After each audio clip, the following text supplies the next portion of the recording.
So it looks like In a Violent Nature is about to kick off this subgenre of horror movies where we are shooting the movie from the perspective of the horror figure that we are basing the movie on.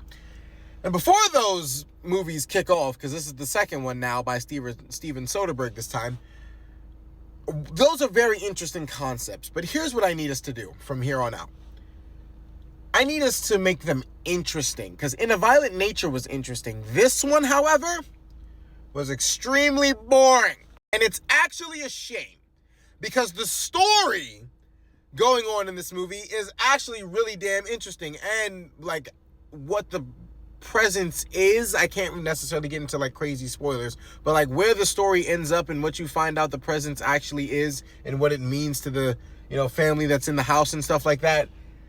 I would have been so much just better off if this movie was not shot this way.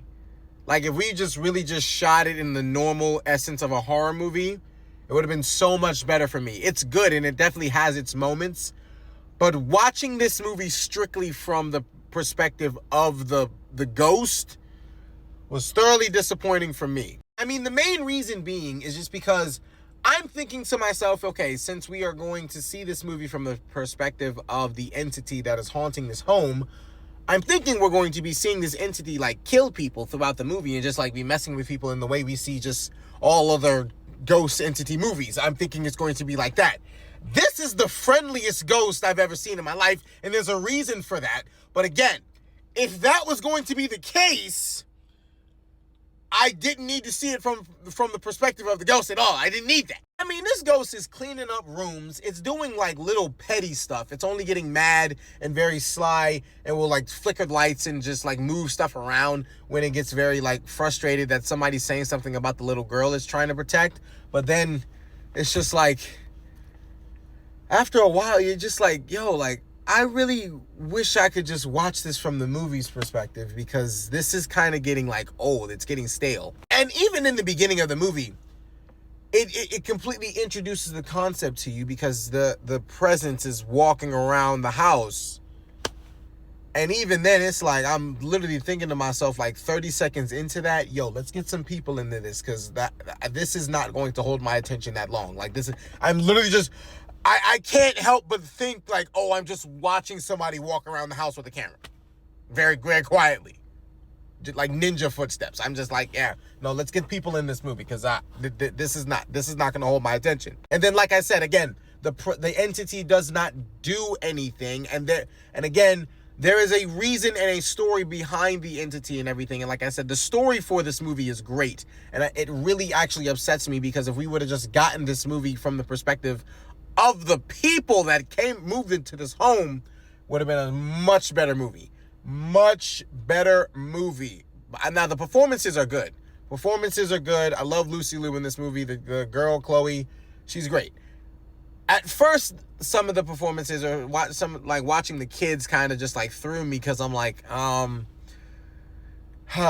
where is this going? But then once you find out where it's going and it goes into a very, very, very dark direction, I'm just like, again, I felt like this movie was wasted, because if this is where this movie was going to end up, I really did not need to see this from the perspective of the ghost. Now, we all know Steven Soderbergh is an absolutely tremendous director. I mean, come on, you know his resume, or if you don't, look it up and then you realize, and if you don't know, check him out, because then you'll know. But look, he's an amazing director, and like I said, this was a very nice idea.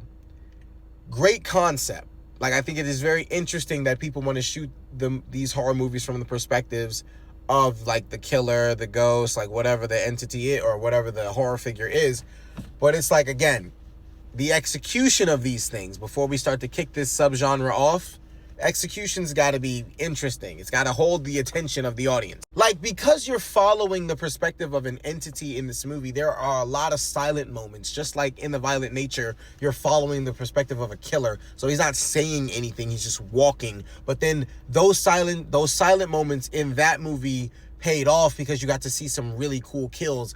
This one, the silent moments don't pay off. Like, at some point, you are truly just begging somebody to walk in the room, because I can't take the silence anymore. It's just getting crazy. Another thing that kind of like weirdly stood out to me was the moments that they chose to play a score in this movie. Like, it would be during, like, the most random times, and sometimes it would be, like, very just sad, dreadful music after a moment that really didn't call for necessarily just sad and dreadful music. Like, it made a lot of bold, quote-unquote, choices, which some were pretty cool, I guess. And honestly, like I said, because of this entity not being very scary at all, most of it didn't pay off. And also, to the person on the poster who made this comment about it terrifies you, then leaves you, or leaves your heart on the floor, what movie did you watch? Because this is not scary at all. This is like, I mean, it does take a very dark turn at the end. So that part is like very like, whoa, like came out of left field. You're like, wow,